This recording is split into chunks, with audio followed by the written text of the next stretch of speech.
Assalamualaikum warahmatullahi wabarakatuh. Kami dari kelompok 5 yang beranggotakan 4 orang. Saya sendiri Mawar Lestari, yang kedua Alifia Safitri, yang ketiga Dinda Permatasari, yang keempat Risalatul Muamanah.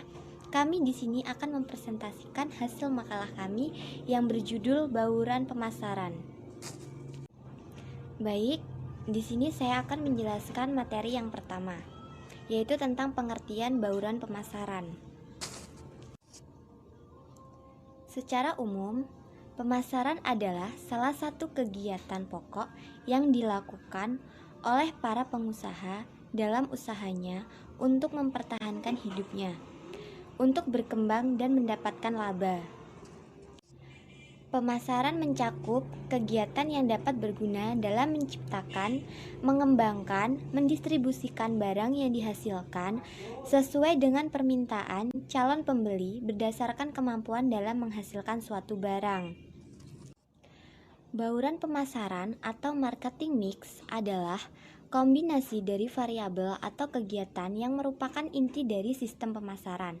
Hal ini berarti bauran pemasaran merupakan kumpulan-kumpulan variabel yang dapat digunakan perusahaan untuk mempengaruhi tanggapan konsumen. Sehingga dengan adanya variabel-variabel yang digunakan perusahaan, maka akan menciptakan suatu variabel-variabel yang digunakan perusahaan, maka akan menciptakan suatu kombinasi yang memberikan hasil maksimal.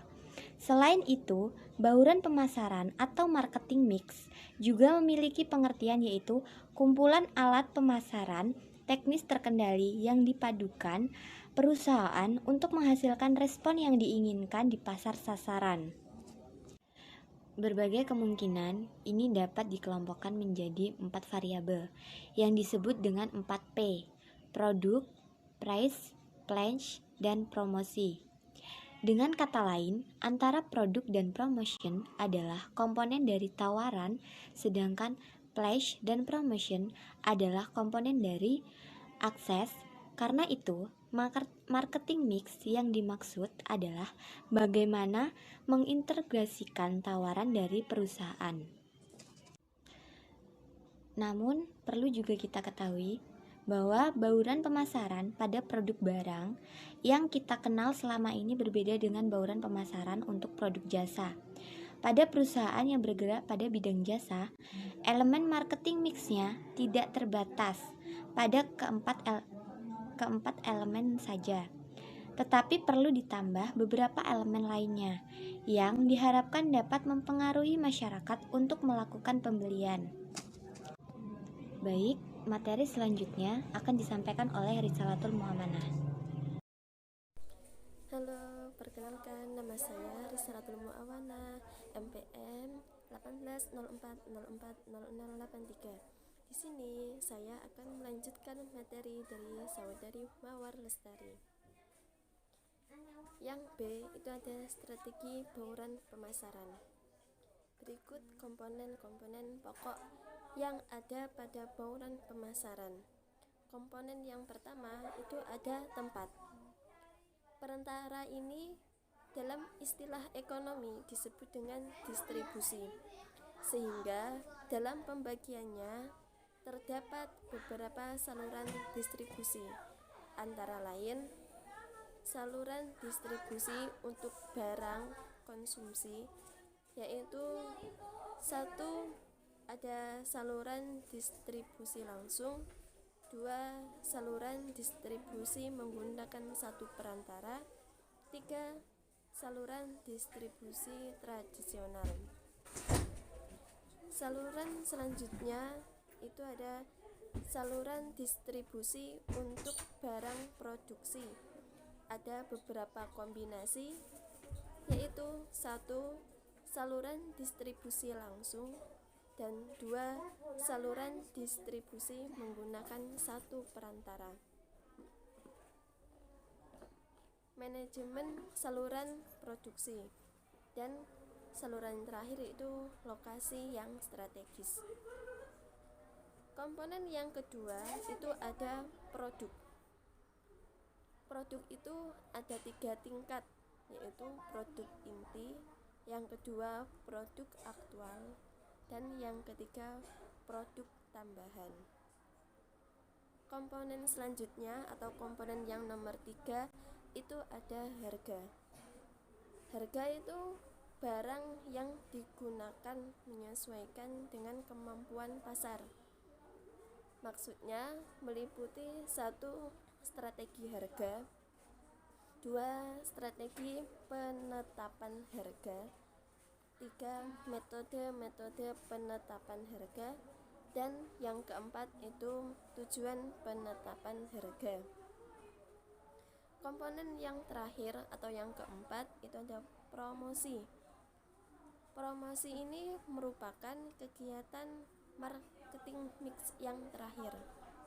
Nah, berikut alat yang dapat digunakan untuk mencapai tujuan promosi penjualan. Nomor 1 ada sampel. Yang kedua itu ada kupon. Yang ketiga itu ada tawaran pengembalian uang. Yang keempat ada paket harga. Kelima itu hadiah. Keenam barang promosi. Ketujuh penghargaan atas kesetiaan. Dan kedelapan kontes, undian, dan permainan. Sekian dari saya, akan dilanjutkan oleh materi berikutnya. Selanjutnya, saya akan melanjutkan tentang hubungan antara bauran pemasaran dengan minat beli konsumen. Menurut Setiadi, bauran pemasaran itu termasuk dalam strategi pemasaran yang perlu disesuaikan dengan visi dan misi dari suatu perusahaan. Menurut Sitiajigen, minat beli adalah indikator untuk mengatur sejauh mana usaha seseorang untuk mencapai tujuan dari perilakunya. Salah satu faktor penentu keberhasilan suatu program pemasaran yaitu dengan promosi. Dengan adanya promosi, dapat memberikan pengaruh dan informasi tentang suatu produk kepada konsumen, sehingga dapat menjadi daya tarik konsumen dalam minat membeli suatu produk tersebut. Saya Dinda Pramatasari. Di sini saya akan melanjutkan materi dari yang sebelumnya telah disampaikan oleh rekan saya yang berjudul Marketing Mix dalam Islam. Berkenaan dengan strategi bauran pemasaran atau marketing mix dalam Islam, harus memperhatikan standar kehalalan dalam Islam, baik haram dari segi zat, haram selain zat, dan tidak sahnya akad yang dilakukan. Kemudian, untuk mengetahui dalam pandangan Islam, hal ini dapat dilihat dari 4 aspek, yaitu yang pertama aspek produk. Dari sisi produk, Islam sangat bersikap idealis dan bersifat baku, di mana ditetapkan kriteria dari suatu produk yang dihasilkan, yaitu harus memenuhi kriteria yang baik, karena pada prinsipnya, dalam pandangan Islam, jenis produk ini tidak termasuk dalam kategori barang ekonomi. Meskipun dari produk tersebut ada manfaatnya dan mengandung nilai ekonomi, namun Islam menegaskan bahwa barang-barang tersebut tidak memiliki nilai ekonomi dan dianggap tidak memiliki manfaat. Kemudian, aspek harga. Dalam pandangan Islam, adapun fungsi adanya harga adalah untuk mengatur distribusi barang dan jasa. Harga juga berfungsi untuk mewujudkan keseimbangan atau balance antara tingkat produksi dan juga konsumsi. Dari sini, harga merupakan pengendali yang terbentuk secara alami dan bisa menghentikan manusia dari tindakan konsumtif pada batas yang sesuai dengan pendapatan atau income-nya.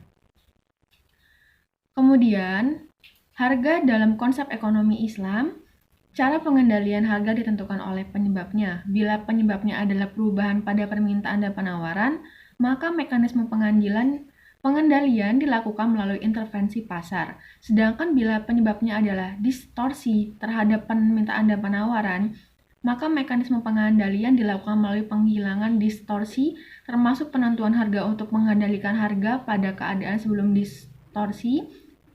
Intervensi pasar menjadi sangat penting dalam menjamin pengadaan barang kebutuhan pokok. Dalam keadaan kekurangan kebutuhan barang pokok, pemerintah juga dapat membuat aturan supaya pedagang yang menahan barangnya untuk dijual di pasar. Berikutnya, aspek distribusi atau tempat. Islam memiliki distribusi sebagai bagian yang tidak terpisahkan dari etika komprehensif Islam. Jadi, distribusi di sini adalah kegiatan membawa barang dan jasa kepada konsumen. Islam tidak membiarkan kegiatan distribusi ini bebas nilai. Islam tidak mengajukan praktik misalnya.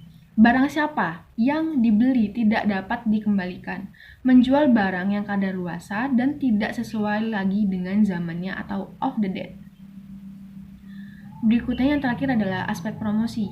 Promosi adalah aktivitas pemasaran yang berusaha menyebarkan informasi, mempengaruhi atau membujuk atau meningkatkan pasar sasaran atas perusahaan dan produknya agar bersedia menerima, membeli, dan loyal pada produk yang ditawarkan perusahaan yang bersangkutan.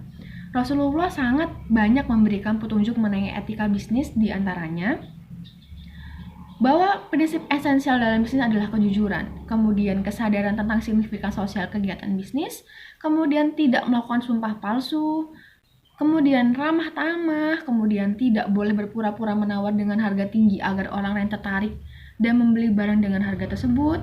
Berikutnya, tidak boleh menjelekkan bisnis orang lain yang membeli kepadanya. Berikutnya, takaran, ukuran, dan timbangan harga harus benar. Bisnis tidak boleh mengganggu kegiatan ibadah kepada Allah, membayar upah sebelum keringat karyawan mengering, tidak melakukan monopoli, tidak boleh melakukan bisnis dalam kondisi eksis bahaya atau mudarat yang dapat merugikan dan merusak kehidupan individu dan sosial. Berikutnya, komoditi bisnis yang dijual adalah barang yang suci dan halal, bukan barang yang haram. Bisnis dilakukan sesuai dengan sukarela, tanpa paksaan. Sekian yang dapat saya sampaikan. Wassalamualaikum warahmatullahi wabarakatuh.